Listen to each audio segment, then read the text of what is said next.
day for the Pistons.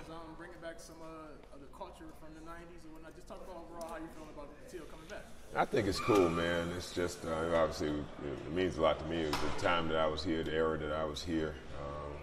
Had some successful years, especially individually, a couple of All-Star years there. So it kind of it's a lot of similarity in the timing of what we were trying to build there and what they're building now. So it's good that these young guys, they're into all.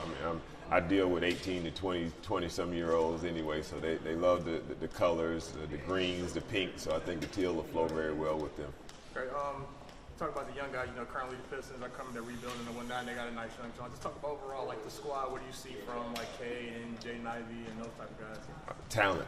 I think that's what you have to win in this league. You can have all the great schemes that you want to, but you got to have talent, and I think Troy's doing a great job of bringing in talented pieces and trying to see how they fit together. I love Jaden Ivey. I love his first step. Cade reminds me a lot of Grant, being able to make plays, that type of size, can facilitate, can score on his own.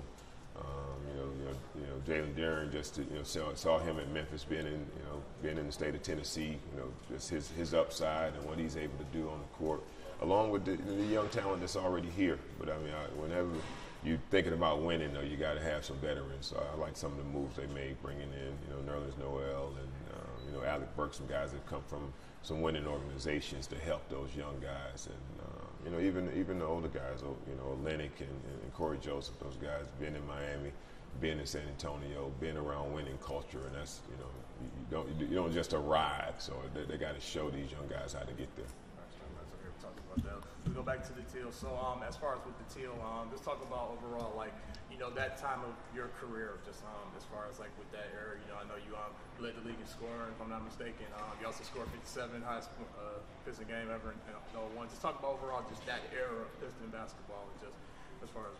I was just excited to come to Detroit. In mid to late '90s, and I was able to sit in the locker room with Joe Dumars, Rick Mahorn, Grant Long. I took a lot from those guys, just how to be a professional, how to go about your business, and I think those same things that I learned from them, I was able to share with other young guys that came through. Being able to be in the locker room with guys like Michael Curry, Grant Hill, Terry Mills, Lindsey Hunter. Those guys took those same things that we learned from those guys and shared it with that next group, and they were ultimately able to win the championship in 2004. So for me, it represents kind of a bridge between the bad boys and the championship team of 2004. We weren't fortunate enough to win it. We kind of came through during the Michael Jordan era, so a lot of us fell a little bit short in the championship run. But I think we did lay some foundation pillars that helped ultimately culminate in the 2004 championship. So we feel good about that. Feel good about what the Teal represented for us, and glad that the fans thought enough about what we did and how we approached things to see it come back for at least for 10 games this year. All right, last one. Okay, you played in the Teal and you also played in the red, white, and blue. If you have your pick, which one would you pick? Craziest thing about it, man, I like the maroon. What I'm saying? Just kind of, we had that was the alternative of the Teal.